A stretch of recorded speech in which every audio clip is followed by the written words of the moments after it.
Selamat malam Bapak Ibu yang dikasihi Tuhan Kristus.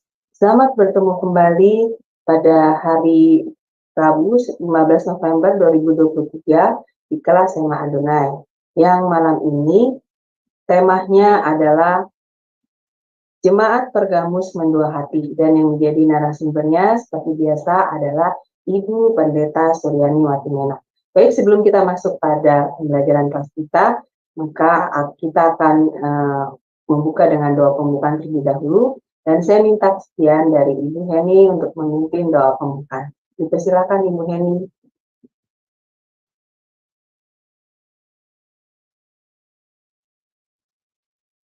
Baik, Ibu Heni tidak monitor, maka saya akan memimpin doa pembukaan. Bapa kami di surga, terima kasih dan puji syukur karena pada malam ini kembali kami diperbolehkan untuk bisa berkumpul kembali dalam kelas Sema Adonai untuk belajar kembali kebenaran firman. Ya Bapak, kiranya selalu ada penyertaan dan pimpinan dalam kelas-kelas pembelajaran kami.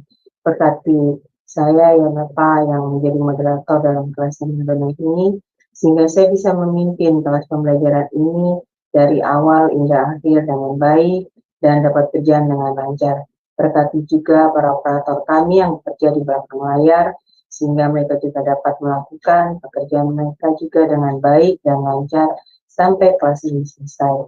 Berkati juga internet kami ya Tuhan, sehingga tidak ada kendala satu apapun dalam pembelajaran kelas kami.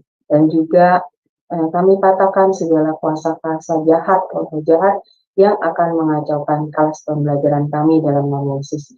Dan berkatilah juga Ibu Pendeta Suryani yang akan menyampaikan kebenaran firman ya Tuhan. Urapilah setiap perkataannya, sehingga beliau bisa menyampaikan kebenaran firman-Mu dengan baik, dengan benar, dan sesuai dengan kehendak hati-Mu ya Tuhan.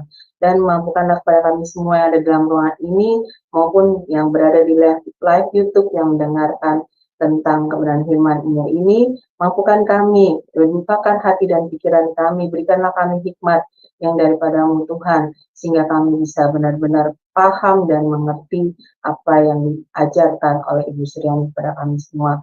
Dan mampukan firman itu menjadi rema di dalam diri kami, dan mampukan kami Tuhan untuk bisa melakukannya di dalam kehidupan kami, dan mampukan kami untuk bisa mengajarkan dan memberitakannya kepada orang lain, sehingga kami bisa menjadi berkat bagi sesama kami, dan nama-Mu selalu dimuliakan ya Bapa, baik di surga maupun di bumi.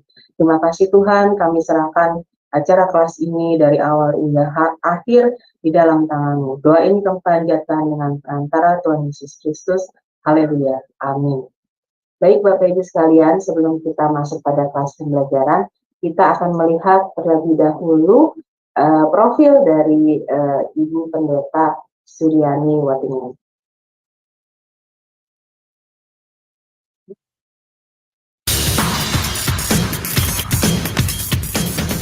Shalom semua, pada kesempatan kali ini, Sema Adonai dengan bangga memperkenalkan pengajar kita, Ibu Suryani Watimena. Dan berikut adalah profil singkat dari beliau. Ibu Pendeta Dr. Suryani S. Watimena, MTH, lebih dikenal dengan nama Suryani Pantau. Lahir di Tanjung Uban, 11 Februari 1962. Beliau mengenyam pendidikan di SD Negeri 1, Tarempario, SMP Gideon, Jakarta Utara, SMA Negeri 13, Jakarta Utara, Sarjana Teologi, School for Advanced Studies, SAS, Word of Life, Philippines, Major Missiology, Torpedo Bible School, Manila, Philippines, Major Missiology, Torpedo South Bible, Reverend Crest, Chalet, ST Spa, Colorado, USA, STT Inalta, Magister Theology, STT IKAT, Pasca Sarjana, Doctoral Ministry, Konversi Proses to DDH. Pengalaman pelayanan. Pengurus Bendahara Pamukri, Persekutuan Pemuda Indonesia, Youth for Christ, mengajar sekolah minggu, pelayanan dari COCM dan Berita Hidup, mengajar Bible Study Muda-Mudi Indonesia, Makati, Filipina, mengajar Bible Study khusus ibu-ibu diploma Kedutaan Indonesia Makati Filipina, penyiar radio Kristen FEBC, Far East Broadcasting Company International, pelayanan di Handicap Hospital, Colorado, pelayanan penginjilan keliling bersama tim Ambassador Internasional sebagai penerjemah dan pengkhotbah. Ditasbih menjadi pendeta oleh Sinode Gereja Kristen Sahabat Indonesia, GKSI. Sekarang jadi GSI, Gereja Sahabat di Indonesia. Mengajar di STT Inalta Jakarta, mengajar di STT Duloh Cilangkap Jakarta, bendahara Yayasan STT Inalta, Gembala Sidang GSI Jemaat Shalom, Ketua Khusus Musik STT Jakarta Yamuger, pengurus BPH Sinode GSI, bendahara umum selama 2 tahun, misionari di Kalbar bersama suami, buka training center sahabat, mengajar di beberapa STT, BMW, Aras Tamar, Eklesia, Katulistiwa, pelayanan penginjilan radio, Landak Bermazmur, penginjilan keliling pedalaman Kalbar, buka jaringan doa wanita, Kabupaten Landak, Plasrek, JDW, Kalbar, balik pindah ke Jakarta, mentor JDW Pulau Kalimantan sampai sekarang, Sekretaris Umum Sinode GSI, Badan Pertimbangan Gembala Sidang GSI, Ukemene Fasilitator Trainer My Home, anggota Badan Pertimbangan Sinode GS, Gembala Sidang GSI Shalom, Wakil Gembala Gereja RCCG City of David, Jakarta, YouTuber anggota ASTI dengan nama channel Suryani Pantau. Dari Zoom Sema Adonai terus menyuarakan pengajaran firman Tuhan yang membangun iman. Para narasumber pengajar di Zoom Sema Adonai sangat kompeten dan profesional. Kami mengundang Anda bergabung bersama kami di Zoom Sema Adonai. Baik, Bapak Ibu, itu adalah profil dari Ibu Pendeta Suryani Pantau. Baik, sekarang saya akan menyapa terlebih dahulu narasumber kami, yaitu Ibu Suryani. Shalom, selamat malam Ibu. Shalom, selamat malam Ibu Ali. Ya, bagaimana kabarnya? Semoga sehat ya Bu. Ya, sehat, puji Tuhan. Oke, baik, dipersilakan waktu dan tempat Ibu. Ya, halo, shalom, selamat malam dan selamat pagi di belahan dunia lain. Ya, di Amerika, di Eropa ya. Mungkin ada yang pagi, ada yang siang ya.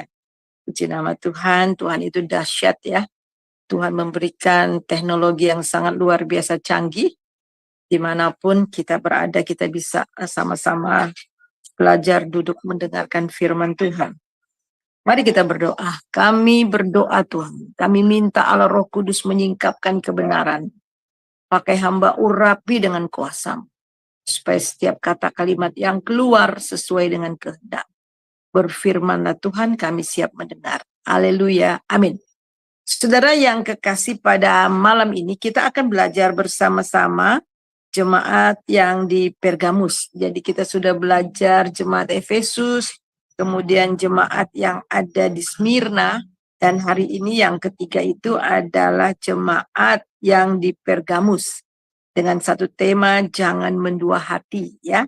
Saudara, kita akan baca bersama-sama, minta Ibu Aling, ya tolong Bu baca di Wahyu, pasal 2 ayat 12 sampai 17. Ya. Wahyu, pasal 2 ayat 12 sampai 17.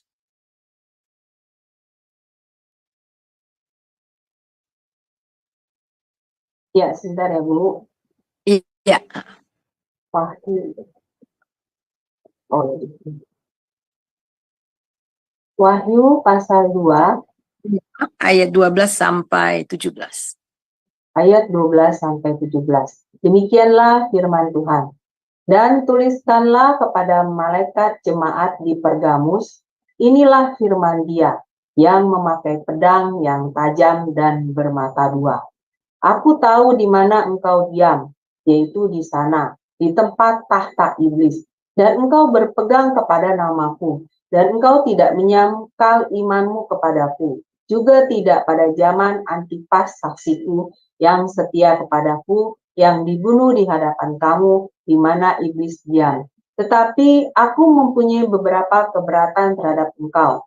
Di antaramu ada beberapa orang yang menganut ajaran Bileam, yang memberi nasihat kepada Balak untuk menyesatkan orang Israel supaya mereka makan persembahan berhala dan berbuat zina. Demikian juga ada padamu orang-orang yang berpegang kepada ajaran pengikut Nikolaus. Sebab itu bertobatlah, jika tidak demikian aku akan segera datang kepadamu dan aku akan memerangi mereka dengan pedang yang di mulutku ini. Siapa bertelinga, hendaklah ia mendengarkan apa yang dikatakan Roh kepada jemaat-jemaat. Barang siapa menang, kepadanya akan kuberikan dari mana yang tersembunyi, dan aku akan mengaruniakan kepadanya batu putih yang di atasnya tertulis nama baru yang tidak diketahui oleh siapapun selain oleh yang menerimanya. Amin. Terima kasih Bu Aling. Nah, saudara yang kekasih, kita melihat di sini, saudara, jemaat yang ada di Pergamus, ya seperti biasa, kita lihat di dalam ayat yang ke-12, dan tuliskanlah kepada malaikat jemaat yang di Pergamus. Jadi ini adalah perkataan Tuhan Yesus yang disampaikan kepada Rasul Yohanes untuk memberi pesan kepada jemaat yang ada di Pergamus. Nah, saudara yang kekasih, kita akan melihat Pergamus adalah salah satu gereja dari ketujuh jemaat di Asia Kecil, ya, di mana Tuhan memerintahkan untuk menuliskan surat ini ya kepada Rasul Yohanes, dan surat ini ditujukan kepada jemaat atau kepada malaikat, pada hamba Tuhan, kepada jemaat yang ada. Jadi bukan malaikat sorgawi ya, tetapi ini menunjukkan kepada jemaat atau hamba-hamba Tuhan yang sedang melayani di sana. Jadi Pergamus adalah salah satu kota yang ada di Asia Kecil ya. Nah, keadaan jemaat pada masa lalu itu juga dialami sekarang ini. Mungkin kita melihat apa hubungannya, apa korelasinya antara jemaat yang dulu dengan jemaat yang sekarang. Apakah pengalaman mereka zaman dulu dengan sekarang berbeda? Nah, Alkitab katakan, kita lihat begini saudara, bahwa setiap Alkitab itu bisa ditinjau dari dulu ya, dan juga kekinian dan yang akan datang. Jadi apa yang terjadi dahulu itu juga bisa terjadi saat ini juga. Jadi ketujuh jemaat yang ada di Asia Kecil ini juga itu menggambarkan keadaan gereja yang ada juga pada zaman sekarang ini. Nah, saudara, kita lihat keadaan jemaat yang di sini adalah dia tinggal di salah satu provinsi Asia Kecil. Kota Pergamus ini terletak di sebelah barat dan utara kota modern Pargama. Pergamus ini adalah kota kuno Yunani yang sekarang termasuk di wilayah Turki. Nah, Pergamus tidak sekaya kota Efesus atau kota Smyrna, tetapi jauh lebih penting karena ini merupakan ibu kota provinsi dari Romawi. Jadi ini juga merupakan pusat budaya seni dan tetapi juga merupakan pusat penyembahan berhala. Nah, dari ketujuh jemaat ini hanya 2 gereja yang tidak ada kesalahan, yaitu Smyrna dan Philadelphia. Nah, mari kita melihat di dalam ayat yang ke-13. Ayat 13 ini adalah pujian yang dikatakan Tuhan bagi jemaat yang ada di Pergamus. Dan engkau berpegang kepada namaku dan engkau tidak menyangkal imanmu kepadaku. Juga tidak pada zaman Antipas, saksiku yang setia kepadaku, yang dibunuh di hadapan kamu, di mana iblis diam. Nah, saudara, kita melihat di sini dari 7 itu ada 5 jemaat yang dipuji, tetapi juga ada keberatan-keberatannya. Jadi dengan kata lain, itu jemaat itu memang benar-benar jemaat yang sejati. Ada 70% ya. Jadi jemaat-jemaat atau gereja-gereja yang disebut itu adalah gereja-gereja yang berpusat di kota. Jadi kota metropolitan, tempat-tempat yang paling gelap dan yang jahat. Gelap itu maksudnya yang tempat kejahatan dan penyembahan berhala sangat-sangat hidup di kota Pergamus ini. Nah, Pergamus ini juga mereka percaya kepada dewa Athena dan Zeus, dan ada banyak sekali kuil-kuil yang ada di sana. Hampir setiap hari mereka itu memberikan persembahan-persembahan, sehingga kalau mereka kuil-kuil itu ada di bukit, ada daerahnya luar biasa bagus, jadi di bawah itu ada lautan dan ada bukit. Nah, kalau kita dari laut situ ada perahu, ada kapal, kalau melihat ke atas itu selalu ada asap membumbung. Jadi hampir setiap hari mereka menyembah dewa Zeus. Dan ada lagi satu kuil yang besar, yaitu didedikasikan kepada Aesculapius, ya, itu adalah dewa kesembuhan.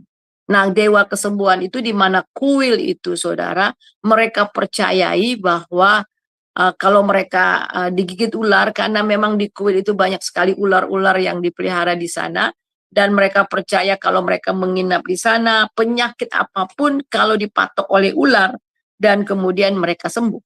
Nah, lambangnya itu di mana simbol yang dipakai oleh kedokteran sekarang ini, ya. Jadi ada tongkat di mana ular melilit di tongkat itu. Jadi sebenarnya lambang, jadi ini juga sebagai lambang daripada ular itu adalah lambang daripada iblis. Kita bisa lihat itu dari 2 Korintus 11 ayat 3. 2 Korintus 11 ayat yang ketiga. Dan Wahyu 12 ayat 9. Ya, 2 Korintus 11 ayat 3.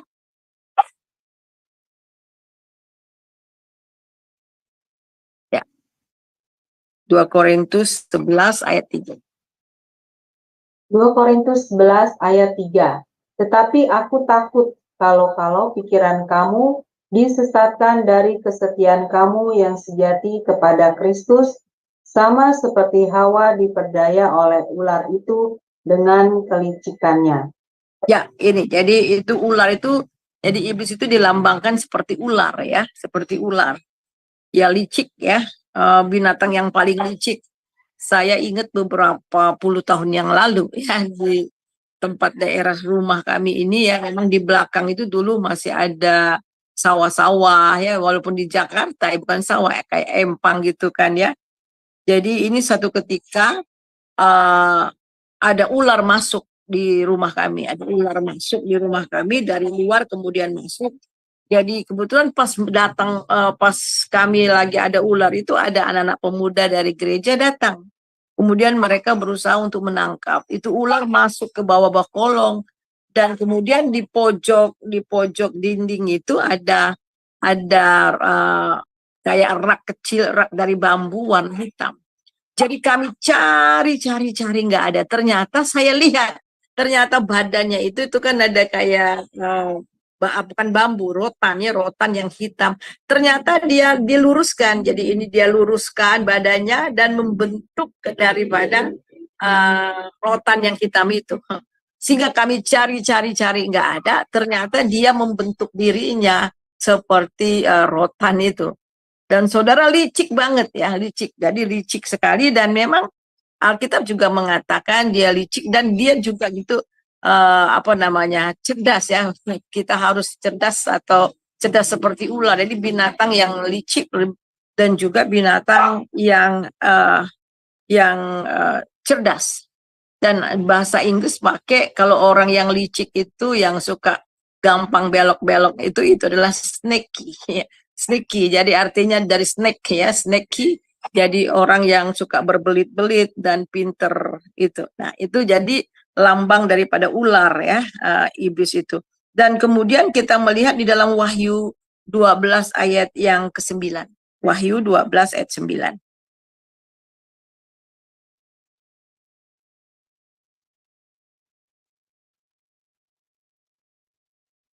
Wahyu 12 ayat yang ke-9.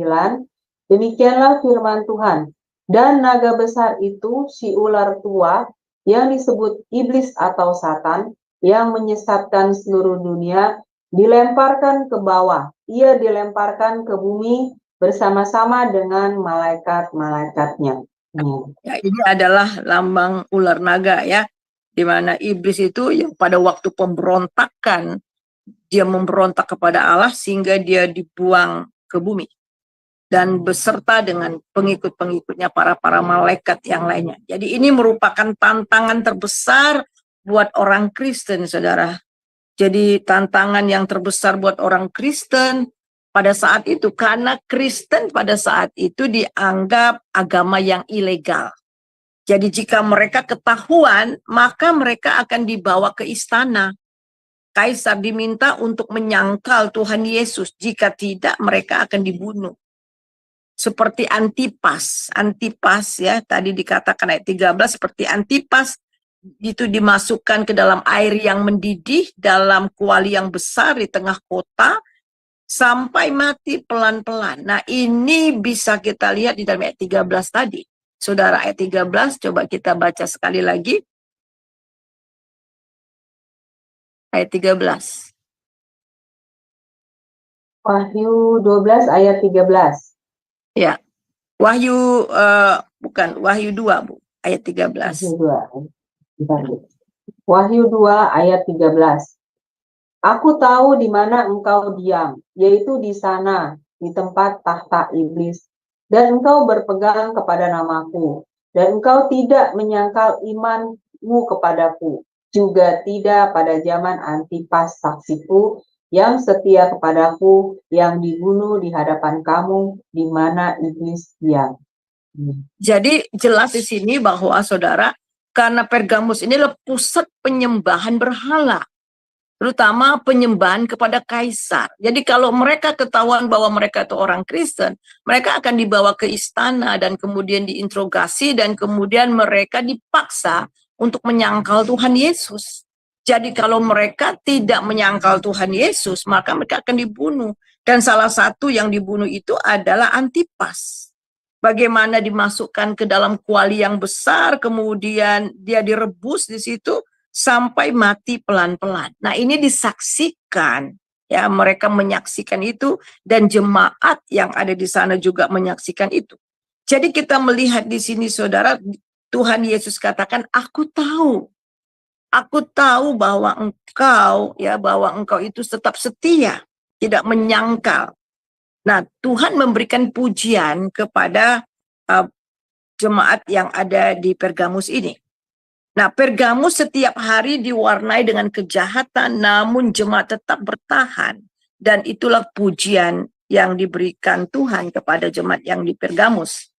Nah, kita lihat di dalam ayat 12, di sini dituliskan kepada malaikat di Pergamus, inilah firman Dia yang memakai pedang yang tajam bermata dua. Nah, mengapa di sini Tuhan menggunakan kata pedang? Dia memperkenalkan dirinya sebagai yang punya pedang yang bermata dua. Karena di Pergamus banyak berdiam orang-orang yang jahat dan yang hidupnya tidak dalam kebenaran. Maka Tuhan menetapkan untuk berperang dengan firman-Nya. Jadi dengan firman-Nya yang adalah pedang tajam yang bermata dua. Jadi kita lihat hati yang keras bagaimanapun, firman Tuhan mampu untuk merobohkannya. Pedang bisa juga dipakai untuk menyerang dan melindungi. Jadi ada dua fungsi dari pedang itu, yaitu menyerang dan juga melindungi diri. Jadi firman Tuhan adalah kebenaran yang tajam seperti pedang yang bermata dua yang dapat mematahkan siasat-siasat dusta iblis, karena iblis adalah bapak pendusta. Dan firman Tuhan juga mampu melindungi kita dari dusta, dari yang jahat. Nah, itu kita dapat lihat juga ya, bagaimana firman Tuhan itu di dalam Mazmur 119 ayat 11-12, dengan apakah seorang muda mempertahankan kelakuannya bersih, yaitu dengan menjaga firman Tuhan. Jadi Tuhan Yesus sangat mengerti dan memahami kesulitan yang dihadapi jemaat yang ada di Pergamus. Saya akan baca sekali lagi ya, 13. Aku tahu di mana engkau diam, yaitu di sana, di tempat tahta iblis. Jadi Tuhan katakan bahwa orang Pergamus ini, jemaat di Pergamus ini tinggal di tempat tahta iblis. Dan engkau tidak menyangkal imanmu kepadaku juga. Dan pada zaman Antipas, saksiku, yang setia kepada aku, yang dibunuh di hadapan kamu di mana iblis diam. Jadi betul-betul jemaat yang ada di Pergamus ini tinggal di mana ada tahta iblis. Tetapi kita melihat mereka tidak menyangkal iman mereka. Jadi Tuhan tahu dan memahami keadaan mereka. Dan di mana mereka berada. Di tengah-tengah tahta iblis ini sangat sulit sekali, saudara. Bisa bayangkan itu bagaimana sulitnya mereka, pergumulan mereka dalam mengiring Tuhan. Jadi Tuhan memuji, engkau berpegang kepada namaku, kata Tuhan. Mereka tidak malu karena iman mereka kepada Kristus. Dan hubungan mereka kepada Kristus walaupun iman mereka dilecehkan, diremehkan, dan dikecilkan oleh masyarakat luar. Akan tetapi mereka tetap tidak pernah menyangkal iman mereka. Jadi jemaat Pergamus ini adalah tetap setia dan tidak menyangkal iman mereka. Karena itu Tuhan memuji mereka. Mereka tetap tidak menyangkal iman mereka. Itu adalah anugerah iman yang diberikan Roh Kudus kepada mereka. Mereka tetap teguh karena Tuhan sendiri yang memateraikan iman mereka. Dan kesetiaan mereka dengan darahnya. Dan dengan firman di mana iblis diam pada saat itu. Nah, kita melihat apa yang terjadi di sini, tetapi di dalam ayat 14 ada keberatan-keberatan yang diberikan Tuhan kepada jemaat Pergamus. Ayat 14. Coba ayat 14, Ibu Aling. Ya, baik Ibu. Tetapi aku mempunyai beberapa keberatan terhadap engkau. Di antaramu ada beberapa orang yang menganut ajaran Bileam, yang memberi nasihat kepada Balak untuk menyesatkan orang Israel supaya mereka makan persembahan berhala dan berbuat zina. Iya, jadi kita melihat di sini, ya, sementara sebagian orang yang setia dengan iman mereka, setia sampai mati. Tetapi sebagian rupanya jemaat yang ada di sana, ada beberapa kelompok, ada beberapa orang, dan akhirnya mereka menganut ajaran daripada Bileam. Dan yang memberi nasihat kepada Balak untuk menyesatkan orang Israel, supaya mereka makan persembahan dan berbuat zina. Jadi kita melihat di sini, saudara, ada orang-orang jemaat atau orang jemaat itu yang mendua hati. Mereka mengikuti Tuhan, tetapi juga mereka kompromi dengan kedagingan. Jadi kita melihat di sini, iblis tidak mampu membinasakan mereka dengan penganiayaan, namun ia pakai dengan cara yang sangat halus dan licik, yaitu dengan keinginan daging. Beberapa jemaat menganut ajaran Bileam. Dalam bahasa Ibrani, Bileam artinya tuan dari orang banyak. Mungkin sinonim dengan Nikolaus juga, yang nanti kita akan lihat di dalam ayat 17 disinggung akan hal itu. Jadi ada yang mengikut ajaran Nikolaus, dan juga di dalam ayat yang 14 ini juga ada yang Bileam. Jadi yang menyedihkan adalah sebagian orang mengaku percaya kepada Tuhan Yesus, tapi berbuat seolah-olah dia berkuasa dan menyesatkan mereka. Jadi apa itu pemahaman Bileam? Kita lihat, jadi itu dalam Bilangan pasal 22 ayat 25. Jadi ini cukup panjang, ada berapa pasal, kita nggak mungkin baca itu ya. Tetapi saudara nanti bisa catat, bisa lihat saja ya. Jadi Bileam ini adalah seorang nabi yang menyelewengkan karunia-nya untuk mendapatkan uang dari Raja Balak yang membayar dia untuk mengutuk Israel. Jadi Allah mencegah Bileam dari mengutuk Israel, dan dia membuat kutuk itu menjadi berkat. Tetapi Balak, kita melihat, tetap mendapat keuntungan dari uang yang telah dia keluarkan. Dengan cara apa? Dengan mengikuti saran Bileam, yaitu dengan berteman dengan Israel.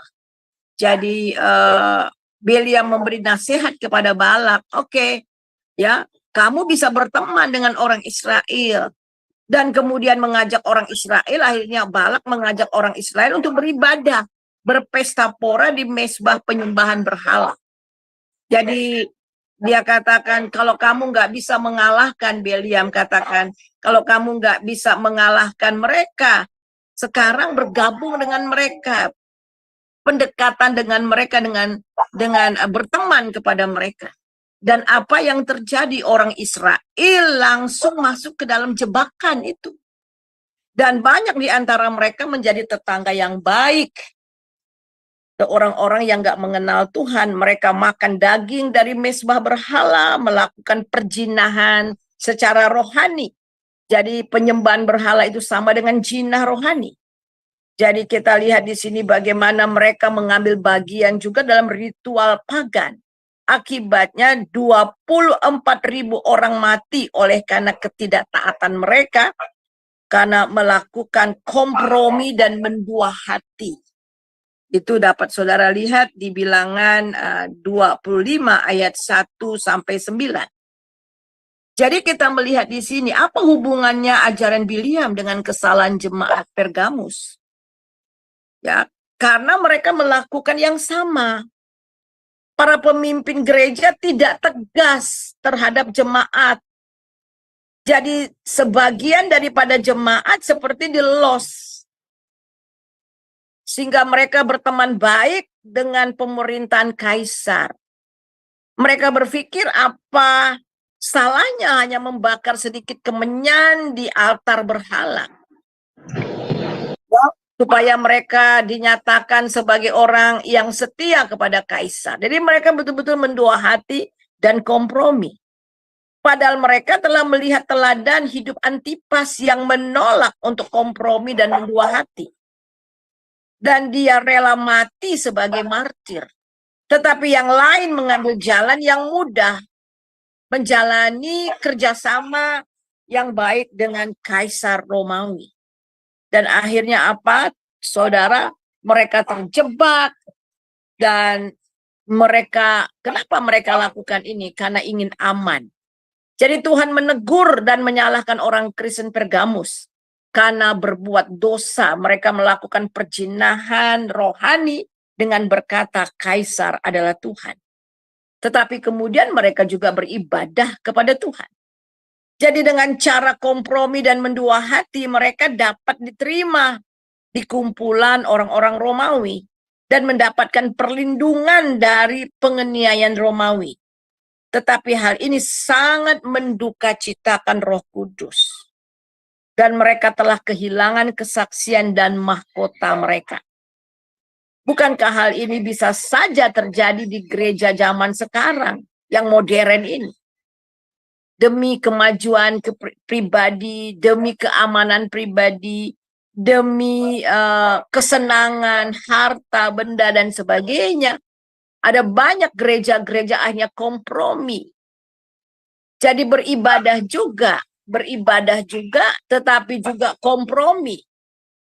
Ya, pernah banyak orang ya banyaklah, ada beberapa bilang sama saya, Bu, kalau kita ini seperti kita ini kan orang Kristen, kita melakukan bisnis, kita melakukan, kita ini pengusaha, kalau kita jujur lurus, Bu, mana ada untungnya, Bu, ya.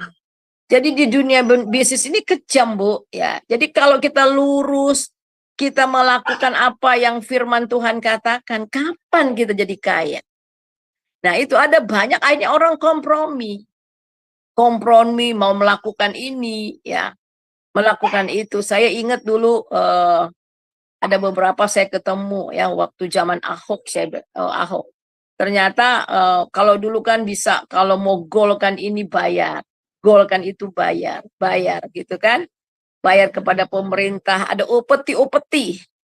Tetapi di zaman Ahok sempat, bukan ya, zaman Ahok dulu sempat ya, dia jadi gubernur di Jakarta, dan ada banyak pengusaha-pengusaha akhirnya kehilangan cannya karena nggak bisa lagi disogok. Dan akhirnya saudara, ketika memilih Ahok yang kedua, nah orang-orang pengusaha-pengusaha besar juga ini akhirnya banyak yang tidak pilih Ahok karena kesempatan untuk bisnisnya terhalangi. Nah, itu bukan rahasia lagi, saudara. Nah, mereka itu juga banyak orang-orang Kristen, saudara. Jadi ada banyak hal demi kemajuan, demi kesenangan dunia ini, saudara. Maka mereka mau berbuat kompromi dengan berpikir, nggak apa-apa. Nanti juga kita, kalau gereja perlu membangun renovasi gereja dan sebagainya, kita juga bisa sumbang dari uang-uang ini. Nah, saudara, kita melihat ini adalah orang-orang yang mendua hati, dan Alkitab jelas mengatakan bahwa di dalam Yakobus 4 ayat yang keempat. Silakan Ibu, Yakobus 4 ayat yang keempat.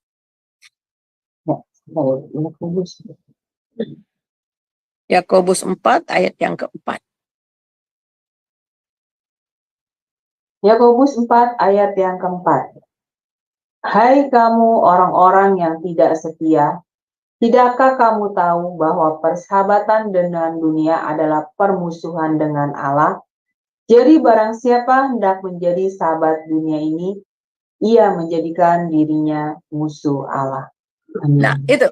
Jadi saudara, kita melihat di sini bahwa ketika kita mau menjadikan dunia itu sahabat kita sudah menyatakan diri kita ini musuh Allah. Jadi inilah yang terjadi di jemaat Pergamus, saudara. Dan kemudian 1 Yohanes 2 ayat 15. Ayat 15, 16, 17.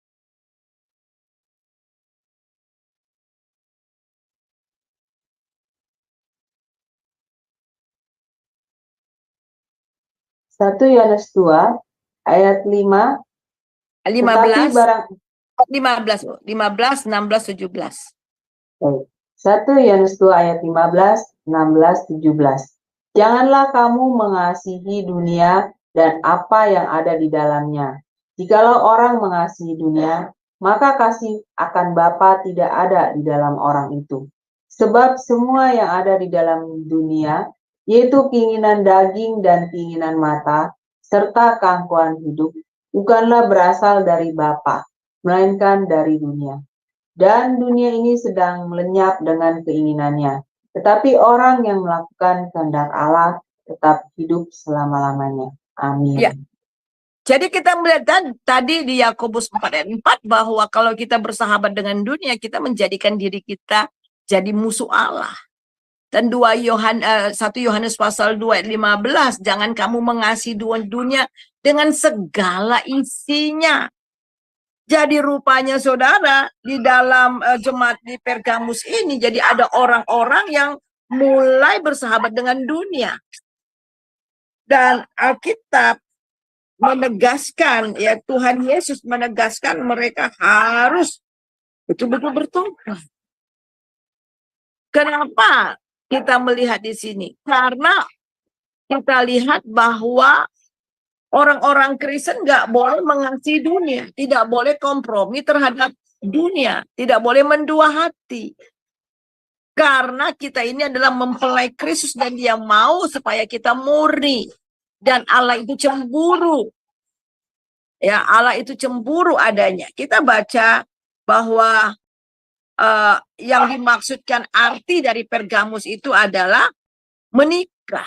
Jadi mengingatkan kita bahwa kita sebagai gereja telah bertunangan dengan Kristus. Oleh sebab itu kita harus menjaga kemurniannya. Kita baca 2 Korintus 11 ayat 2 sampai 4. 2 Korintus 11 ayat 2 sampai 4. Sebab 2 Korintus 11 ayat 2 sampai 4. 2 Korintus 11 ayat 2 sampai 4. Demikianlah firman Tuhan. Sebab aku cemburu kepada kamu dengan cemburu ilahi, karena aku telah mempertunangkan kamu kepada satu laki-laki untuk membawa kamu sebagai perawan suci kepada Kristus. Tetapi aku takut kalau pikiran kamu disesatkan dari kesetiaan kamu yang sejati kepada Kristus, sama seperti Hawa diperdayakan oleh ular itu dengan kelicikannya. Sebab kamu sabar saja jika ada seorang datang memberitakan Yesus yang lain daripada yang telah kami beritakan, atau memberikan kepada kamu roh yang lain daripada yang telah kamu terima, atau Injil yang lain daripada yang telah kamu terima. Amin. Ya, jadi kita lihat di sini, saudara, gereja harus benar-benar disiplin. Gereja harus benar-benar mengajarkan jemaatnya. Ini adalah kelalaian dari jemaat yang ada di Pergamus. Sehingga mengeloskan jemaatnya sehingga mereka kompromi dengan dunia. Dan ini peran juga sebagai gembala, pelayan-pelayan Tuhan. Supaya mengajarkan dengan tegas, dengan sungguh-sungguh. Ya, di sini di dalam ayat yang keempat, ya bagaimana jemaat yang ada di Korintus ini ya memberi peluang kepada pemberita-pemberita yang bukan Yesus, ada Yesus yang lain. Jadi kita lihat di sini, inilah yang terjadi juga di Pergamus. Nah, kita lihat bagaimana Wahyu menggambarkan bahwa sistem dunia sekarang ini seperti pelacur yang keji, sementara gereja digambarkan sebagai pengantin perempuan yang murni. Jadi jemaat yang mendua hati dan kompromi dengan dunia hanya karena menghindari diri dari penderitaan atau mencapai kesuksesan pribadi. Sesungguhnya mereka telah melakukan perzinahan rohani dan tidak setia kepada Tuhan. Nah, kita kembali kepada Wahyu pasal yang kedua. Pasal yang kedua sekarang ayat yang ke-16. Kita baca di dalam ayat yang ke-16. Sebab itu bertobatlah, jika tidak demikian aku akan segera datang kepadamu dan aku akan memerangi mereka dengan pedang yang di mulutku ini. Ya. Amin. Jadi kata Tuhan dengan tegas, karena itu bertobat. Jadi mendua hati kompromi karena keinginan daging. Ya, kita melihat di sini kata Tuhan bertobat. Kalau tidak aku akan datang dan memerangi mereka dengan pedang. Jadi mereka sendiri yang akan mengalami pedang dari Tuhan. Mereka sendiri akan dilawan oleh Tuhan. Itu artinya akan dibinasakan. Ya kalau mereka tidak bertobat. Mereka mati dengan pedang daripada Tuhan sendiri. Pedang itu turun, pedang daripada Tuhan itu turun atas mereka. Nah coba kita melihat di dalam Wahyu 1 ayat 16. Wahyu 1 ayat 16. Demikianlah firman Tuhan. Dan di tangan kanannya ia memegang 7 bintang, dan dari mulutnya keluar sebilah pedang tajam bermata 2, dan wajahnya bersinar-sinar bagaikan matahari yang terik. Amin. Ya, kita lihat 7 bintang itu adalah 7 jemaat ada di tangan Tuhan. Dan sebuah pedang yang membawa yang bermata 2, yang wajahnya wajahnya kecil itu ya. Apa Bu di sini memberi dan wajahnya bersinar-sinar bagaikan matahari yang terik. Ya, jadi kita melihat di sini. Jadi kalau kamu tidak bertobat kata Tuhan, aku sendiri akan datang dengan pedang. Dan tiba-tiba saya diingatkan dengan kita baca ayat di dalam Yesaya 1 ayat yang ke-19, 20. Yesaya 1 ayat yang ke-19, 20.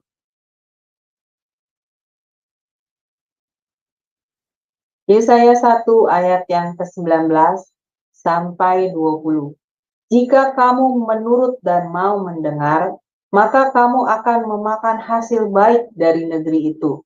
Tetapi jika kamu melawan dan memberontak, maka kamu akan dimakan oleh pedang. Sungguh ya, Tuhan yang mengucapkannya. Amin. Jadi akan dimakan oleh pedang itu sendiri. Pedang yang daripada Tuhan.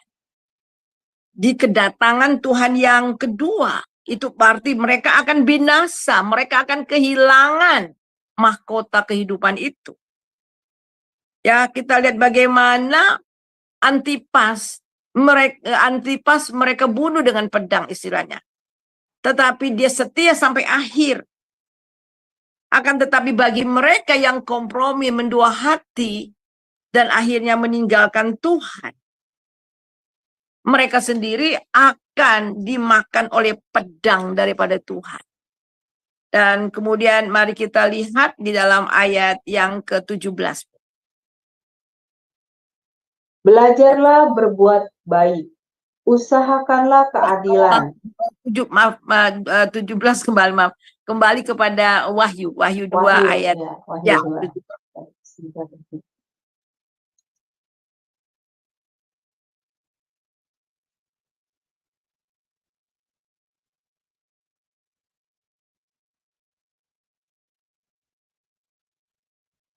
Wahyu 2 ayat 17 sekarang.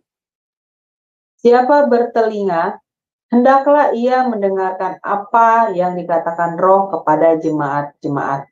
Barang siapa menang, kepadanya akan kuberikan dari mana yang tersembunyi, dan aku akan mengaruniakan kepadanya batu putih, yang di atasnya tertulis nama baru yang tidak diketahui oleh siapapun selain oleh yang menerimanya. Amin. Ya. Amin. Jadi kita melihat di sini saudara, dia mengatakan lagi dari sebagian orang yang masih ada di situ yang masih mempertahankan iman.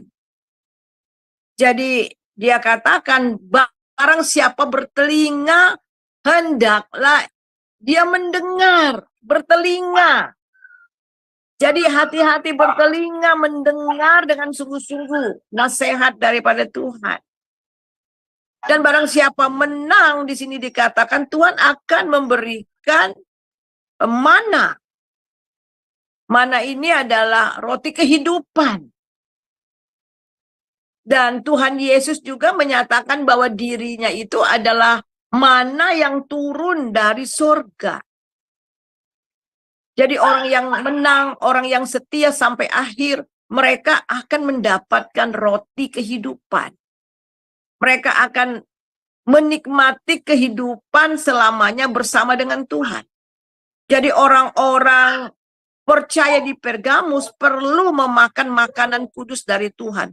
Roti kehidupan yang didapati dalam diri Yesus Kristus melalui dirinya. Coba kita baca Yohanes 6 ayat 32. Yohanes 6 ayat 32.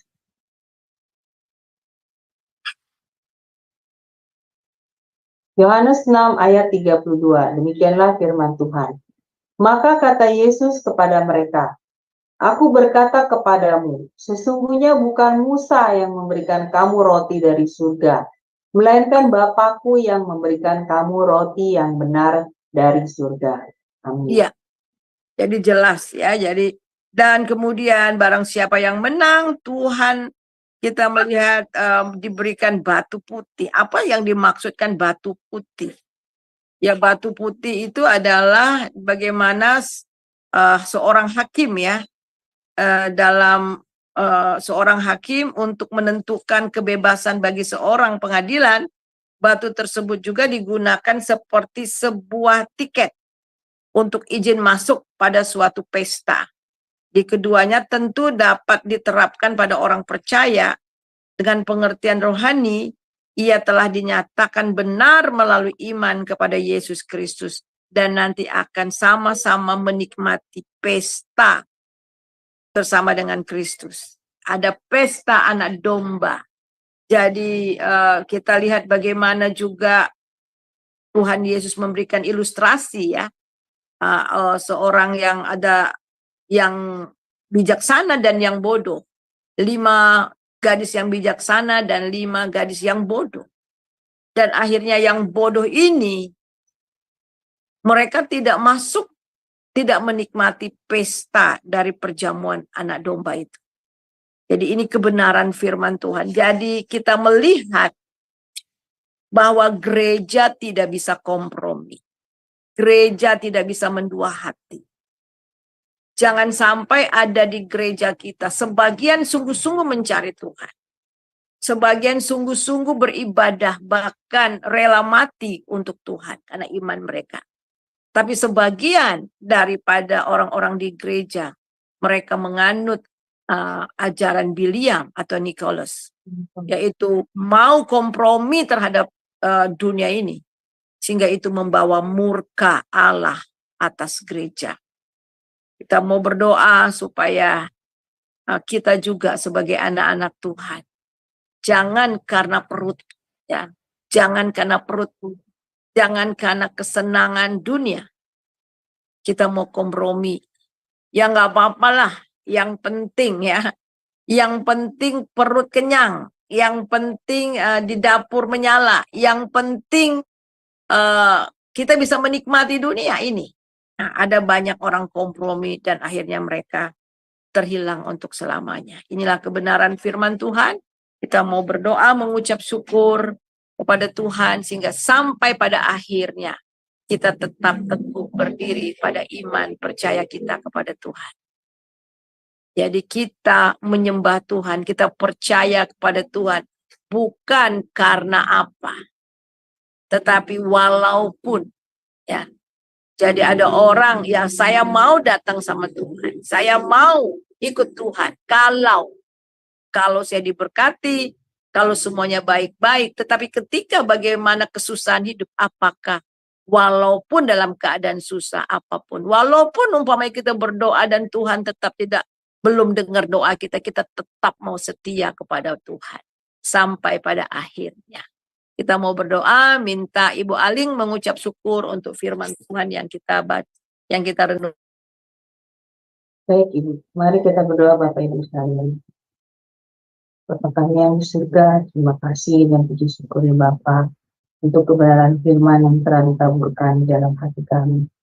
Ya Bapa, berkati Ibu Suryani yang sudah menyampaikan kebenaran firman. Berkatilah pelayanannya lebih dan lebih lagi ya Bapa, sehingga pelayanan Ibu Suryani bisa menjadi berkat bagi banyak orang lebih dan lebih lagi. Dan mampukanlah pada kami yang menerima kebenaran firman pada malam ini ya Bapa, agar firman itu tidak menjadi sia-sia, tetapi dia tertanam di dalam hati dan pikiran kami. Berikanlah kami hikmat daripada-Mu Tuhan, sehingga kami benar-benar bisa mengerti apa yang menjadi kehendak Bapa di dalam diri kami, dan apa yang harus kami lakukan. Mampukan kami untuk menjadi pelaku-pelaku firman-Mu ya Tuhan, dan mampukan kami untuk bisa menjadi saksi-Mu dalam kehidupan kami bersama kami. Terima kasih Tuhan untuk firman yang telah kami terima pada saat ini. Kami serahkan waktu selanjutnya dalam tangan Tuhan. Doa ini kami panjatkan dengan perantara Tuhan Yesus Kristus. Haleluya. Amin. Baik, terima kasih Ibu Suryani untuk materi pembelajarannya yang luar biasa malam ini. Baik Bapak Ibu sekalian, sebelum kita masuk pada sesi tanya jawab dan diskusi, saya akan terlebih dahulu membacakan acara-acara Sema Adonai seminggu ke depan. Baik, dimulai besok, hari Kamis 16 November 2023, di jam 18.00 waktu Indonesia Barat, di Sema Adonai akan ada Sema Adonai Worship, yaitu live songs ya. Dan yang menjadi worship leadernya adalah Pak Ronat Takaya. Selanjutnya, di hari yang sama, di hari Kamis 16 November 2023, di jam 20.00 waktu Indonesia Barat, di Sema Adonai akan ada kembali kelas pembelajaran firman. Kali ini materinya mengenai misiologi, dan temanya adalah hubungan Allah Tritunggal dengan misi. Jadi tema dari materi misiologi ini berseri ya Bapak Ibu. Dan yang menjadi narasumbernya adalah Ibu Evangelis Anita Butar MTH, dan moderatornya adalah Ibu Aling, saya sendiri. Selanjutnya di hari Jumat 17 November 2023, di jam 19.00 waktu Indonesia Barat, di Sema Adonai akan kembali ada kelas pembelajaran firman yang kali ini materinya adalah pelajaran Kristologi. Sudah masuk seri ke-12 ya Bapak Ibu, dan temanya adalah kenaikan Kristus. Dan yang menjadi narasumbernya seperti biasa Pak Pendeta Daniel Palungan, dan moderatornya adalah Ibu Aling. Selanjutnya di hari yang sama, di hari Jumat 17 November 2023, di jam 21.00 waktu Indonesia Barat, di Sema Adonai masih ada kelas pembelajaran firman terakhir. Kali ini materinya tentang pelajaran sejarah penebusan, sesi ke-7, dan temanya adalah pelindungan Allah dalam pelarian Daud, seri yang kedua. Jadi seri yang pertama sudah di minggu yang lalu ya Bapak Ibu, dan ini adalah lanjutannya. Dan yang menjadi narasumbernya seperti biasa Pak Pendeta Yudi Lengkong, dan moderatornya adalah Ibu Heni. Selanjutnya di hari Sabtu 18 November 2023 di jam 19.00 waktu Indonesia Barat, di Sema Adonai akan ada kembali kelas pembelajaran firman, dan kali ini temanya adalah Aku Sangat Berharga. Dan yang menjadi narasumbernya adalah Pak Evangelis Lee Satriadi MTH, dan moderatornya adalah Ibu Heni. Selanjutnya di hari Sabtu, di hari yang sama, di jam 21.00 waktu Indonesia Barat, di Sema Adonai akan kembali ada kelas materi konseling ya Bapak Ibu, dan ini sudah berlanjut minggu yang lalu tentang temanya perselingkuhan. Kali ini adalah lanjutan selanjutnya dari materi kemarin, yaitu solusi mengatasi perselingkuhan. Dan yang menjadi narasumbernya seperti biasa adalah Pak Pendeta Dedi Kurniawan MTH, dan moderatornya adalah Ibu Aling. Selanjutnya di hari Minggu 19 November 2023 di jam 19.00 waktu Indonesia Barat, di Sema Adonai akan ada ibadah online Sema Adonai dengan tema khotbahnya adalah Tuhan Penolongku, yang diambil dari Nats Mazmur 121 ayat 1 sampai 8. Dan yang menjadi moderator liturgisnya adalah Ibu Dewi dari Jerman, dan live songnya adalah Ibu Murni dari Jerman. Sedangkan yang menjadi narasumbernya adalah Pak Insinyur James Henry STH. Baik, selanjutnya saya akan membacakan channel-channel yang relay ke YouTube, diantaranya channel Sema Adonai, channel Omihen, channel Nebu Ali, channel Kahalirai TV, channel Pendalaman Alkitab, channel Gereja YouTube, channel Antara, dan channel Garnet Sedan. Dan untuk renungan pagi, itu diadakan di Sema Adonai ya Bapak Ibu, setiap hari dari Senin sampai Sabtu, dimulai dari jam 5.30 pagi, dan dilayani oleh hamba-hamba Tuhan yang memberkati. Jadi mari bergabung Bapak Ibu sekalian untuk mengikuti renungan pagi dari Sema Adonai. Baik kepada Bapak Ibu yang terkasih di dalam Kristus, bagi yang belum mensubscribe dan men-share channel-channel kami, harap tolong bantu mensubscribe dan men-share-nya kepada yang lain, sehingga semakin banyak orang yang juga bisa mengikuti keseluruhan acara dari Sema Adonai dan membantu channel kami untuk berkembang dan menjadi berkat bagi banyak orang lain. Terima kasih Bapak Ibu atas perhatiannya. Sekarang kita akan masuk pada sesi tanya jawab dan diskusi. Baik, bagi yang ingin bertanya atau ingin diskusi atau sharing, silakan raise hand terlebih dulu ya Bapak Ibu untuk mengajukan pertanyaan. Maka akan dibuka mute-nya oleh operator kami. Ya, baik Ibu Suryani, luar biasa materi malam ini mengenai jemaat Pergamus yang mendua hati. Jadi jelas ya Ibu bahwa firman Tuhan sudah mengatakan dengan jelas bahwa kita sebagai umat Tuhan itu tidak diperbolehkan, tidak boleh untuk mendua hati. Jadi mengambil sikap di mana kompromi ya Ibu dengan hal-hal yang bersifat duniawi. Seperti itu ya Ibu. Kompromi. Belajar Ya. Ya, suaranya hilang Ibu. Ya, iya, kita tidak bisa kompromi ya terhadap dunia. Betul. Ya, jadi kita kompromi, udah kita dikuasai. Betul. Ini tegas sekali ya Bu dalam firman-firman yang tadi Ibu bacakan, ayat-ayatnya bahwa memang kita ini tidak boleh mendua hati, tidak boleh kompromi dengan hal-hal yang bersifat keduniawian dan seperti jemaat yang di Pergamus ya. Dan ya dari kisah pengajaran Ibu tadi pandai sekali ya Bu itu si siapa Balak itu maksudnya Bileam itu ya memberi ide kepada Balak itu untuk mendekati bangsa Israel itu dengan cara bersahabat gitu ya Bu, maksudnya masuk di dalam lingkungan hidup mereka, lalu pelan-pelan menyesatkan, ibaratnya menyesatkan ya Bu Ya Suryani, betul. menyesatkan bangsa Kalau kita Israel itu ya, ya secara halus ya Bu, tanpa diketahui bangsa Israel itu ya. Nah ya, ini yang harus sebenarnya banyak hal-hal yang ada di jebakan-jebakan. dunia ini, ya kita alami itu seperti itu ya Bu, maksudnya kita tidak menyadari gitu. Dalam pergaulan contohnya ya Bu Suryani, dalam pergaulan kita tidak menyadari kalau apa namanya siapa yang bergaul yang kita dalam pergaulan itu kita berteman dengan siapa gitu, karena memang banyak yang tidak terlihat ya Bu, maksudnya orang itu bagaimana gitu, benar ya Bu Suryani ya, seperti itu. Jadi kita tanpa sadar pelan-pelan terpengaruh ya Bu, terseret oleh hal-hal yang buruk atau negatif dari orang tersebut ya, seperti itu ya Bu ya. Nah ini ada penanya yaitu Ibu Tina Galung. Ya baik, silakan Ibu Tina. Sudah dibuka ya, silakan Bu. Ya, salam Bu Aling, salam Ibu. Halo.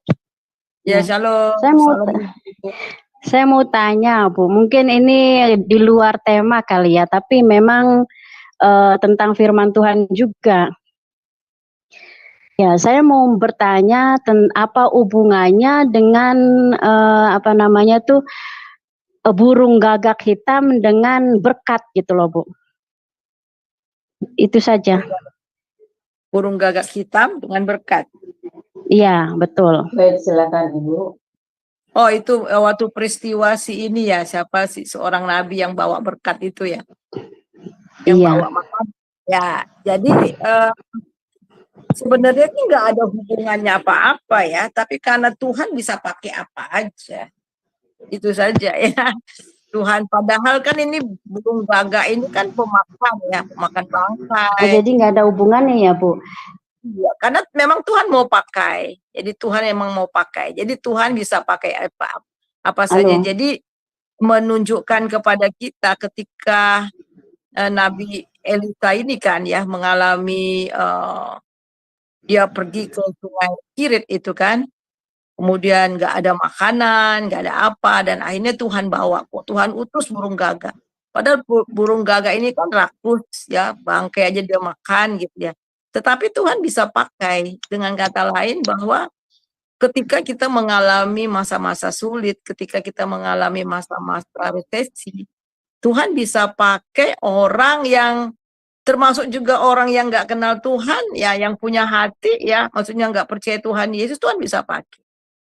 Ya di dalam perjalanan bangsa Israel juga untuk membangun bait Allah, Tuhan pakai Raja Kores ya, jadi untuk jadi bisa seperti itu. Jadi Tuhan bisa memakai apa saja. Ya, itu. Saya ingat teman saya ini di Kalimantan, mereka mau bangun gereja tapi duitnya nggak ada, mereka hanya berdoa, puasa, puasa. Ya ada satu orang, itu bukan orang Kristen, orang Buddha kalau nggak salah. Dia bilang, Bapak Ibu mau, padahal nggak kenal, cuman dia lihat gitu ya, lewat atau gimana gitu ya, saya lupa itu. Sampai katanya, Bapak Ibu mau bangun gereja, iya. Coba bikin bangunannya seperti apa. Ini diberi bangunan, akhirnya sampai selesai. Itu hampir 100% itu memang betul-betul biaya dari orang itu. Itu nggak disangka-sangka gitu. Jadi bisa saja, jadi Tuhan bisa pakai apa aja ya untuk memberkati orang percaya. Jadi itu aja Bu saya. Ya, bagaimana Ibu Tina Galung? Cukup penjelasan dari Ibu Suryani. Silakan Ibu, sudah dibuka mic-nya. Oh, gak ada suara. Oh, suara saya enggak ada ya? Ya, ada Ibu, Ada ya, oh ya. ada. Silakan Ibu Tina Galung. Unmute lagi. Silakan. Ya, bagaimana Ibu? Nggak ada suaranya ya saya. Nggak dengar Sudah. tadi. Iya, Ya, Ibu tadi Suryani. Ya, bagaimana Ibu? Jelas? Iya, Ibu sudah tadi keluar? Bu Suryani. Enggak, Bu Suryani tadi menjelaskan nggak kedengaran sama sekali, nggak ada suaranya. Saya tanya cari-cari. Iya, jadi Mungkin karena dia nggak di itu Bu Suryani, karena dia ada di Arab Saudi, jadi mungkin sinyalnya ya. Mungkin Bu Suryani. mungkin. Iya, Iya. betul. Nggak Iya, dengar sama sekali. Tadi ada suaranya Ibu Tina. Sekarang bisa. Oh, berarti dari saya kali ya, Bu. Ya, sekarang jelas. Sekarang jelas. Ya. Ya. Apa Jadi Ibu? nggak ada hubungannya. Jadi Tuhan bisa pakai apa aja Bu untuk memberkati kita. Itu aja intinya ya. Oh, iya. Mau tanya Ada lagi, lagi? masalahnya masalahnya gini gitu loh Bu Suryani. Ada teman saya bilang selalu mengatakan bahwa burung gagak selalu datang kepada saya gitu. Burung gagak selalu datang kepada saya, tapi ternyata burung gagak itu dia bilang memberikan berkat, tetapi orang yang memberkati itu memang dicari dari temennya gitu loh. Seperti itu, masuk akal nggak gitu loh? Maksudnya ada nggak dari firman Tuhan itu seperti itu? Dan kedua, yang kedua mengenai penglihatan gitu loh Bu Suryani.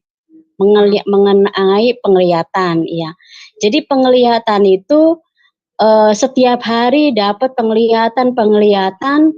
Kalau menurut saya yang orang awam gitu dan saya yang baru bertobat, kalau menurut saya penglihatan kalau bukan dari Tuhan itu kan berarti penglihatan dari iblis gitu kan.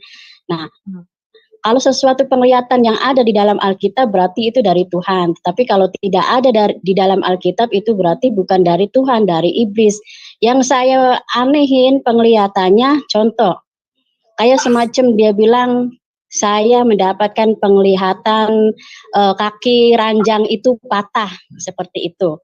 Kaki ranjang itu patah, terus saya bilang, itu artinya apa? Dia bilang artinya rumah tangga yang sudah hancur yang tidak bisa diperbaiki, dia bilang seperti itu.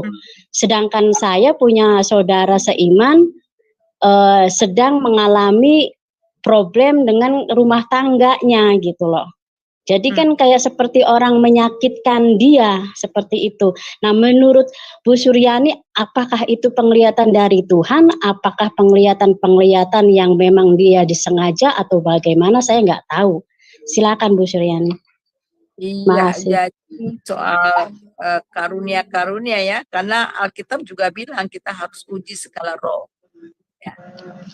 Ya, penglihatan bisa dari setan, bisa juga dari Tuhan, dari Tuhan, dari setan. Nah, itu oleh sebab itu kita harus betul-betul menguji setiap roh. Jadi menguji setiap roh dan saya sih dalam pengalaman hidup saya nggak lihat penglihatan setiap hari ya. Dalam pelayanan khusus Tuhan kadang-kadang kasih penglihatan. Ya, kasih penglihatan, tapi ketika itu diperlukan dan ketika kita dalam pelayanan. Tapi kalau setiap kali penglihatan itu harus ditanyakan juga itu apakah dari Tuhan atau tidak.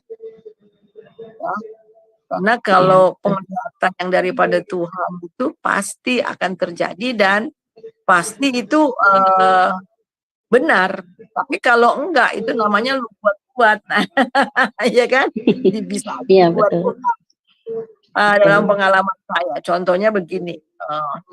dalam pengalaman ini khususnya dalam pelepasan ya. Jadi ada satu keluarga, jadi suaminya sakit, terus sakit nggak sembuh-sembuh. Udah kesana kemari, dokter bilang sudah general check up nggak ada apa-apa. Terus saya tanya sama Tuhan, ada apa ini Bapak ini? Tuhan kasih tahu. Jadi dia memakai jimat gitu. Padahal kalau dilihat orangnya baik banget, suka ngundang hamba Tuhan, suka kasih makan hamba Tuhan dan sebagainya gitu. Tapi belakangnya dia masih pakai guna-guna, maksudnya pakai gimmick. Jadi satu ketika saya datang ke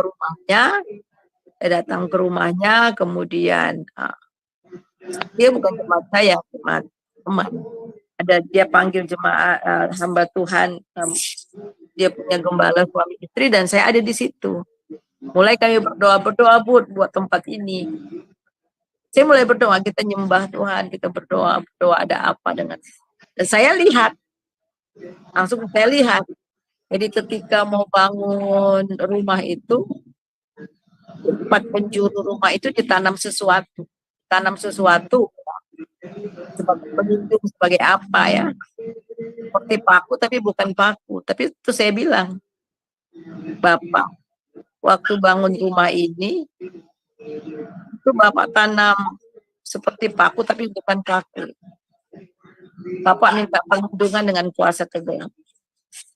Terus gembalanya bilang, enggak Bu, orang saya taruh batu peletakan yang pertama. Ya memang gembalanya yang taruh, tetapi sebelum itu sudah ditanam dulu di tanah. Yang enggak gembalanya tahu. Dan akhirnya apa yang jadi? Sakit. Jadi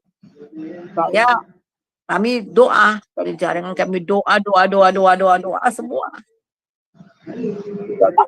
Saya bilang langsung otomatis. Saya bilang ambil itu jimat di kamar, di lemari. Saudara satu bakul gak jimatnya. Semua kita mau bakul, segala macam lah. Saya bilang ambil dompet Bapak banyak. Jimatnya segala macam lah, segala tulang segala macam. Ya, tulang apa segala macam. Dan akhirnya terakhir baru dia ngaku, bener Bu, rumah kami tanam 4 penjuru itu katanya. Tapi gimana nih? Masa kami mau bongkar, ini kan di fondasi. Nah itu Ibu yang dibilang mendua hati ya Bu. Itu dia mendua hati. Yang kayak gini ya, mendua hati. Ada kita doa, kita sambut aja dalam nama Yesus dengan di alam roh ya, supaya kuasa ditanam itu dipatahkan, dicabut. Nah seperti itu. Jadi semua saya bilang ada uang itu, Bapak simpan uang, yang uang lama untuk jimat. Nah jadi ketika itu memang saya lihat, tetapi bukan setiap hari lihat begitu, enggak. Ketika sedang dalam apakah dalam doa, kita berdoa, atau ketika sedang melayani orang, memang pada saat itu memang dibutuhkan. Itulah yang namanya karunia roh ya. Jadi itu ya Bu ya. Jadi saya tidak. Iya. Tapi harus uji. Betul. Terima kasih Bu Suryani, Tuhan memberkati. Terima kasih Bu Aling. Ya, sama-sama Ibu. Terima kasih untuk partisipasinya. Ya, berarti ini juga termasuk dalam orang ini yang diceritakan oleh Ibu Tina. Ini termasuk dalam ini ya Bu, mendua hati ya. Padahal orang itu seperti Ibu Suryani bilang ya, rajin ke gereja ya, rajin ibadah dan sering menerima ya. Ibu Suryani ke-mute suaranya. Ya, sering menerima hamba-hamba Tuhan yang dalam rumahnya dijamu oleh dia, tapi ternyata dia mendua hati ya Bu ya. Betul. Ya, suaranya ke-mute Ibu Suryani. Suara Ibu. Pegang jimat dan banyak sekarang kok percaya Tuhan tapi ada tali pinggangnya. Tali pinggang. Itu dia. Ya betul. bukan hanya kompromi kepada dunia, tapi termasuk mendua hati seperti itu juga. Dan itu Iya, perzinahan ini Tuhan bilang perzinahan Tuhan. ujian rohani ya, betul-betul seperti tadi ya. Saya baru apa namanya Bu, mendapat pemahaman baru ini tentang perzinahan rohani Bu Suryani. Karena saya kan taunya perzinahan itu kan secara jasmani ya Bu ya. Ya, Ternyata di apa ada juga apa pengertian perzinahan rohani dan pelacur-pelacur rohani ya Bu. Seperti itu iya. ya berarti ya. Dan kalau untuk pelacur rohani tadi gimana Ibu? Saya kurang paham, bisa diulang. Yang disebut dengan pelacur-pelacur rohani itu, Ibu Suryani? Ya, silakan. Iya, jadi Tuhan menggambarkan iblis itu seperti pelacur rohani. Jadi memang ya melacurkan dirinya untuk kesenangan diri kan. Tujuan pelacur itu apa sih? Kan untuk mendapat upah, untuk mendapat kesenangan, untuk mendapat berkat hidup dari situ. Nah kalau orang Kristen mendua hati dan rela, itu sama dengan pelacur. Jadi pelacur berzina ya. Oh, Nah, jadi sama kan. Nah, ini Itu. banyak yang mungkin mereka tidak sadari ya, Ibu, perbuatan mereka itu sebenarnya sudah termasuk dalam sikap pelacur dan berzina, tetapi secara rohani kepada Iya, Tuhan ya, Bu ya, Suryani betul. seperti itu ya. Iya, Karena mungkin mereka menganggapnya aku kan tidak wajar. berbuat, iya iya, karena kan hidup di dunia gitu menurut mereka ya Bu ya. Padahal Ya, ya itu sudah di mata Tuhan hal yang sangat berdosa ya bagi Tuhan, karena mereka sudah melacurkan diri dan berzina secara rohani kepada Tuhan. Nah, ini mengenai yang tadi Bu ya, yang apa namanya bagaimana bangsa Israel itu disusupi oleh ajaran-ajaran Bileam ya, yang apa pendekatan dari Balak itu kepada mereka itu sehingga mereka kebobolan, ibaratnya kebobolan ya, padahal iman mereka awalnya sudah kuat ya Bu ya. Iya. iya. Nah, ini sebenarnya kalau mengenai hal ini masuk dalam pergaulan, berarti pergaulan ya kan yang dipakai oleh Balak itu Ya, pergaulan. Nah ini ya. sebenarnya banyak juga sebenarnya yang ditemukan di dalam gereja-gereja Tuhan ya Bu. Maksudnya orang-orang yang kelihatannya itu baik gitu sikap, padahal sebenarnya di luar itu kelakuannya itu Ada agenda lain. ya dan itu bisa mempengaruhi orang-orang yang benar-benar apa namanya tulus gitu, maksudnya benar-benar baik dalam kerohaniannya. Ya benar seperti itu Bu Suryani ya. Jadi mereka bisa membawa orang-orang yang baik apa namanya hati dan tulus dalam beribadah pada Tuhan, ini menyesatkan gitu tanpa disadari oleh mereka ya, seperti yang dialami oleh bangsa Israel itu, benar tidak Bu Suryani seperti itu ya, kita banyak Iya, temukan dalam gereja-gereja Tuhan. iya. Jadi jelas sekali bahwa berarti kita harus mengambil sikap yang hati-hati ya Bu dalam bergaul berarti ya. Waspada dan berjaga-jaga gitu kan. Iya, karena mereka membawa hal yang negatif ya Bu ya, yang Ya. buruk kepada kita, kepada iman kita ya. Betul. Jadi pelan-pelan tapi pasti kan pekerjaan setan ini. Iya, Kita iya, tapi pasti. apa betul, karena kita kan berpikir saudara seiman gitu ya Bu, satu gereja gitu, kadang satu pelayanan, kita nggak merasa kalau sebenarnya dia memberi hal-hal yang buruk gitu, kebiasaan-kebiasaan yang negatif kepada kita ya. Karena kita merasa ya dia saudara seiman gitu ya Bu Suryani, maksudnya dalam satu pelayanan gitu bersama-sama. Ternyata dia menyesatkan kita Bu, ya seperti itu. Karena saya sendiri juga mengalami Bu dalam keluarga saya. Jadi saya mau memberi satu kesaksian ya Bu Suryani. Ini terjadi pada koko saya ya, abang saya. Dia ini seorang yang rajin ibu pelayanan gitu. Jadi masa remaja dia sampai dia bekerja, dia habiskan dalam pelayanan di rumah Tuhan gitu. Dia selain bekerja gitu. Jadi pagi bekerja, dia sore pelayanan di rumah Tuhan di gereja gitu. Dari sini hampir dalam seminggu itu Bu dia rajin melakukan pelayanan di gereja.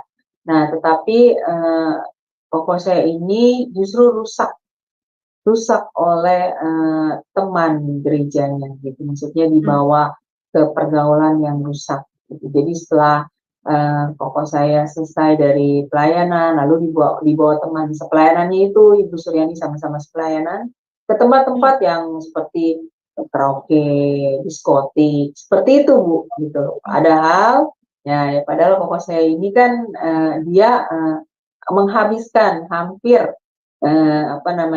waktu-waktu dia itu di dalam rumah Tuhan, gitu Bu. Jadi saya juga tidak mengerti kenapa koko saya bisa terbawa seperti itu. Tetapi memang yang membawa dia untuk masuk dalam hal-hal keduniawian, kehidupan keduniawian itu ya dari teman sepelayanannya gitu Bu Suryani di dalam gereja itu.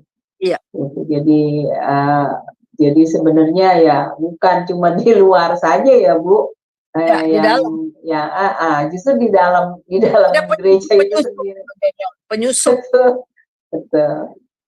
Makanya dari sini kita belajar ya Bu, bahwa ya kita harus benar-benar waspada ya Bu terhadap hal-hal yang datang dari luar kita itu yang membawa pengaruh buruk, pengaruh negatif pada kita gitu. Kita harus ingat akan perkataan firman hari ini ya Bu Suryani, bahwa Tuhan dengan tegas menegaskan bahwa tidak boleh ada mendua hati ya dalam mengikut Tuhan, seperti itu ya Bu Suryani. Itu yang akan meneguhkan kita ya Bu untuk tetap di jalan kebenaran Tuhan, seperti itu ya Bu ya. Iya, Pelajaran betul. kita dapat. Iya. Gitu, nah. Jadi memang itu iblis itu kan licik kan. Oh, enggak kok, orangnya baik kok, gitu kan. Iya, bener Bu, seperti itu. Jadi kita nggak mengira gitu. Iya. Yang jahat ya orang semua lari kan. Iya, Jadi betul. makanya minta hikmat Tuhan untuk peka dalam hal rohani. Sama kayak orang kan, enggak kok dia mau jadi, nanti dia kalau menikah dia mau kok ikut Tuhan. Nah, iya. Kalau menikah ya dia kembali. Yang penting udah Betul. dapet. Gitu. Nah, sering begitu. Iya, dalam memilih pasangan hidup ya Bu ya. Juga jadi dalam banyak hal itu memang kita harus hati-hati banget. Betul. Harus pakai hikmat ya Bu dari Tuhan ya, untuk bisa memilah teman yang baik, yang membangun kita ya Bu ya, atau yang menghancurkan kita, seperti itu ya Bu. Iya, karena dari pusat jemaat Pergamus ini ya kelihatan gitu bagaimana si Balak itu dan Bileam itu mempengaruhi bangsa Israel ya Bu. Iya. Padahal mereka sudah teguh imannya ya, tetapi mereka bisa disusupi. Iya, jadi memang ada penyusup-penyusup. Ya, baik Ibu Heni, bagaimana? Apakah ada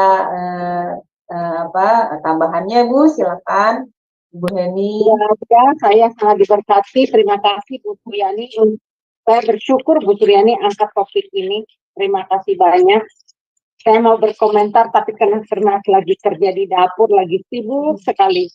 Bos minta lobster salad Bu, jadi saya harus mempersiapkannya, banyak sekali kerjaan. Terima kasih Pak Saling. Terima kasih ya. Iya, oke. Terima kasih Ibu. Ibu Heninya lagi bekerja Ibu Suryani. Baik, ini sepertinya sudah tidak ada lagi yang ingin bertanya. Jadi kita tutup ya Bu sesi pembelajaran kelas kita. Ibu boleh closing statement-nya dan pimpin doa untuk kita semua. Terima kasih Bu Suryani. Ya, puji Tuhan ya. Jadi kita harus tahu bahwa satu-satunya Tuhan yang kita sembah itu adalah Tuhan Yesus. Dialah pengharapan kita, dialah segala-galanya bagi kita. Jadi dan kita harus tahu bahwa Allah itu cemburu. Dan dia tidak mau hati kita diisi oleh yang lain ya, dunia dan kesenangan-kesenangan. Jadi Tuhan Yesus, ada orang yang mencari dunia, akhirnya mereka akan kehilangan. Dunia ini begitu jahat, saudara. Dia akan memakai dengan apa dan bagaimana caranya, supaya kita akhirnya tidak lagi berfokus kepada Tuhan.